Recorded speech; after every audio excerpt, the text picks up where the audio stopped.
Spoštovane gledalke, spoštovani gledalci, prav lep pozdrav iz studia Idrijskih novic. Gostja v današnji oddaji o kulturi je pisateljica Natalija Šimunović, ki jo prav lepo pozdravljam v našem studiu. Dobrodošli. Dober dan, Damjan.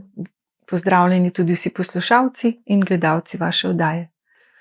Bili ste gostja v drugem poletnem terminu pisateljske rezidence tukaj v Idriji. Kakšno delovno okolje vam je nudila stara rudarska hiša?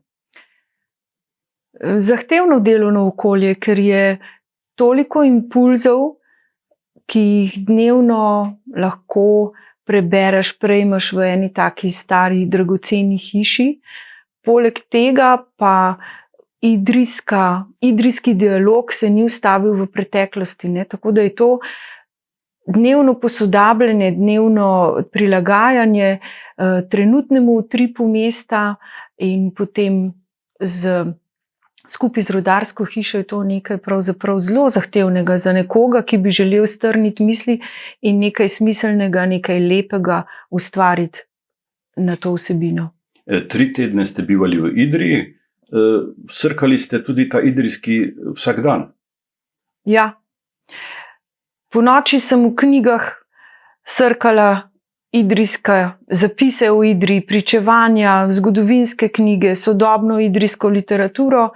Čez dan sem pa prav res se potrudila, da predelam čim več kilometrov Idrije in idrijske okolice, kajti bistven se mi zdi ta stik z idrijsko resničnostjo, z idrijskimi ljudmi, z utripom mesta in pa seveda tudi z vso to pripovedjo, ki jo ljudje pripovedujejo med vrsticami, ki jo zaznaš tako, bi rekli, malo prikrito, kajti to so pa tiste stvari, ki so najbolj zanimive in najbolj pridejo v poštev pri kakšnem literarnem delu.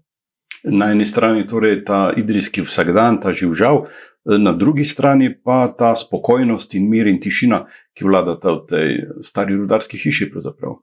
Ja, spokojnost in tišina zopet, mogoče samo na površju, ne? Drugače pa je to hiša, ki jo kar razganja od zgodb. Če malo bolj natančno prisluhneš, če jih imaš mogoče smisel za kakšno govorico preteklosti, zagotovo to ni spokojnost, ne? To je kvečjemu dragocena zakladnica tisočerih zgodb. Sicer pa povemo, ste po poklicu profesionalna glasbenica, violistka, 20 let ste igrali v orkestru Opere v Ljubljani. Malo manj, recimo 10 let sem sodelovala z ljubljansko opero. Najprej sem bila tam zaposlena kot solo violistka, kasneje sem še sodelovala z orkestrom. Me pa je glasbena pot, glasbeni posluh, če rečeva tako, pripeljal na področje, kjer se seveda posluh tudi zelo išče, to je literatura, kjer posluh zelo prav pride. Tako da sem res malo po neklasičnem načinu padla med vrstice, med črke in besede. Ob tem ste ustanovili tudi svoje gledališče, malo gledališko skupino, kjer prav tako povezujete govor in glasbo. Res je, prav v glasbenem gledališču Trubadur sem poiskala to povezavo med glasbo in besedo, kajti tam je prišla zelo prav, najprej čisto iz tehničnega vidika, da smo malo omehčali, bom rekla, sporočila, ki smo jih želeli v mladinsko in otroško publiko poslati, smo z besedo pospremili, kasneje pa sem jaz padla, bom rekla, še malo bolj globoko in široko in se posvetila prav tej umetnostni izvrsti.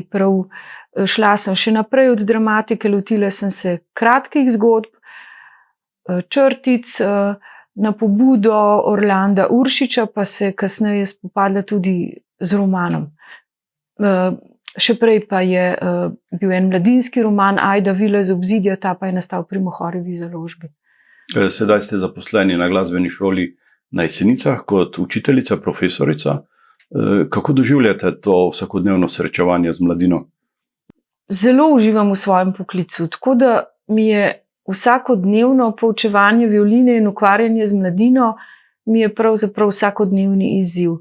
Trenutno se mu posvečam tudi iz študijske plati. Ene stvari se mi zdi, da še kar nisem dorekla v svojem poklicu in sem se odločila, da se lotim tega mogoče malo bolj še na raziskovalni način, kajti verjetno ste opazili, verjetno tudi naši poslušalci opažajo, da se šolstvo, pa ne samo zdaj v času epidemije, se zelo spreminja. Odnosi med učitelji in učenci, odnosi med starši in učitelji se spreminjajo. S tem se spreminjajo procesi, učni procesi, s tem se spreminjajo tudi vsebine, ki jih mi želimo nič več samo posredovati, ampak obdelovati skupaj z otroci. To se pravi, te stvari so postale res ena, če jih tako jemlješ, če jih ne jemlješ kot breme, so postale čudovita priložnost za, bom rekla, oblikovanje neke nove učne paradigme in mene to zelo zanima, tako da uživam vsako uro svojega delovanja v glasbeni šoli Jesenice. Vaš literarni prvenec z naslovom Elegija, šlo je za roman o glasbeni družini Egona Reicherja, se pravzaprav dotika glasbe. On je bil uspešen glasbenik, dirigent, skladatelj. Tako.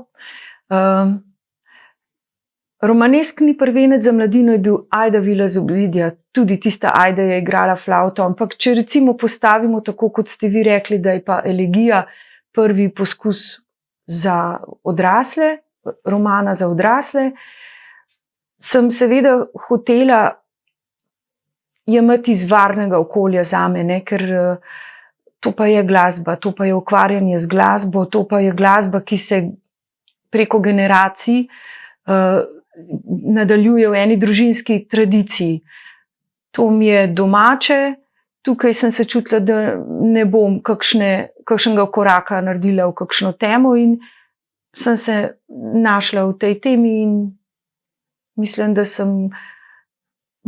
celo upam si trditi, no, da so še posebej z zanimanjem in z dobrimi kritikami prav glasbeniki posegli po tem čtivu. Tudi zbirka kratkih zgodb Sotovoče, nosilna zgodba z istim naslovom v tej zbirki kratkih zgodb se dotika glasbe, pravzaprav gre za zgodbe članov godalnega kvarteta, ne? Tako je.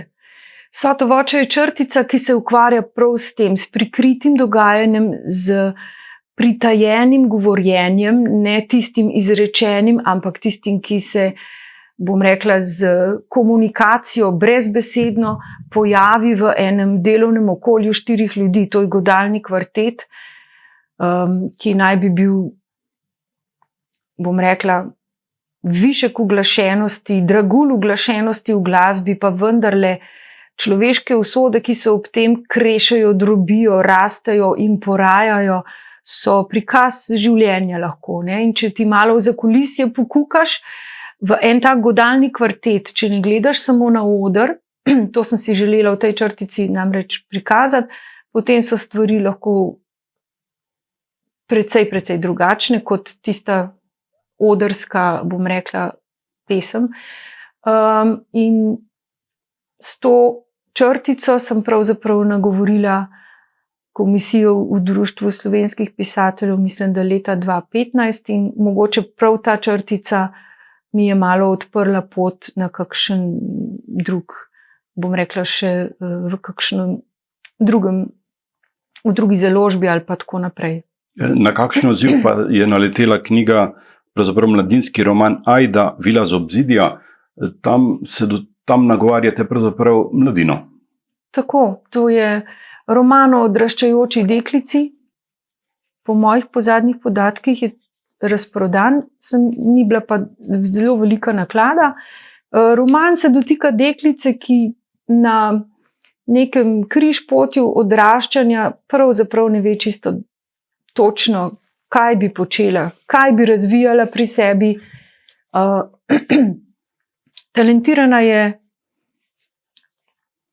obdana z težavami kot vsak najstnik in se išče, zraven se ji dogaja to, kar se pač najstnikom v družini dogaja, mama, oče, taka zgodbica, ki teče brez prevelikih, bom rekla, brez prevelikih katastrof,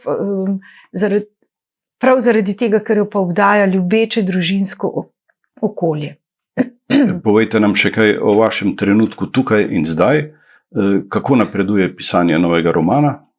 Če smem izkoristiti to priliko, bi se res rada zahvalila založbi Bogataj, rada bi se zahvalila občini Idrija, idrijskim prebivalcem, ki so izjemno odprti. To me je opozorila, že ne opozorila, ampak omenila mi je to že moja mama, da so Idrijci izredno neposredni, ne ustavijo se, če jih nekaj vprašaš, ti bojo razložili še malo več in čez.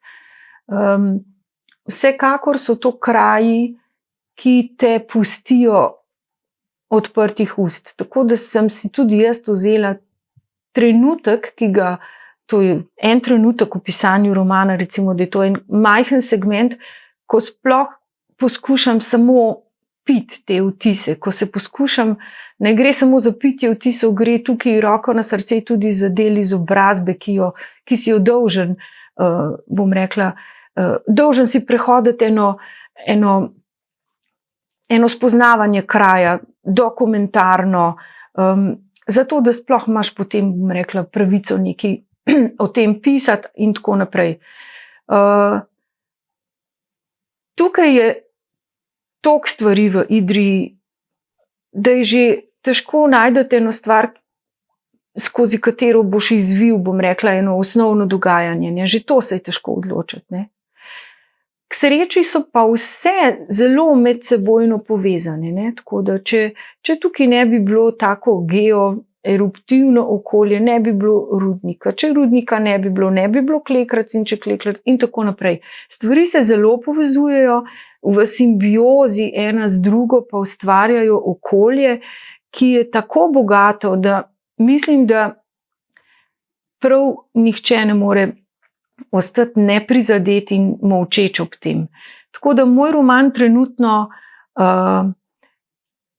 ga že čutim, to pa pomeni, da je junak že splezal vame, junak je malo spregovoril, ampak se bo še razvijal, jaz sem v to prepričana, dati mu moram čas, pa odgarati moram svoje, ne, to je podobno dejanje kot kopanje rude.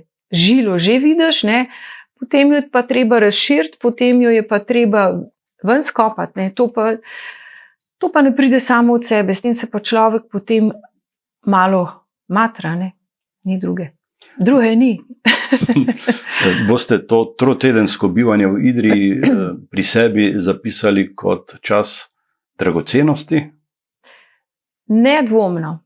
Iskreno povem, da mi je pustilo že zdaj, ko sem tukaj, ko sploh še nisem odšla domov, neizbrisen pečat. Ne. Mene še posebej so me nagovorile vaše hribovske kmetije, življenje in način življenja, ki se je tam ohranil in ki nosi s sabo spet eno veliko, veliko zgodbo, pripovedi teh ljudi, pa tudi odnos ljudi do njihove lastne zgodovine, do njihove lastne tradicije, do njihovih starih staršev. Oni to izjemno cenijo in to je stvar, ki te lahko samo razveseli. V Idriji je toliko pričevalcev, v Idriji je toliko ljudi, ki se zavedajo svojih korenin, ljudi, ki to cenijo. In jaz upam sicer mlajše generacije, kolikor sem jo spoznala v mladinskem centru, mislim, da se tega tudi dobro zavedajo in peljejo dalje, kar je pa seveda najbolj pomembno. To peljejo dalje tudi čipkarice, tudi one se niso ustavile v idrijskem risu, če lahko malo karikiram, gredo naprej. Pravijo, da gredo na Luno, jaz jim verjamem. Natalija Šimunović, hvala, da ste prišli v naš studio in hvala za ta pogovor. Želim vam, da bi imeli obilo ustvarjalnega navdiha in tudi nemira pri dokončanju tega vašega romana. Vam, spoštovane gledalke in gledalci, pa hvala za pozornost.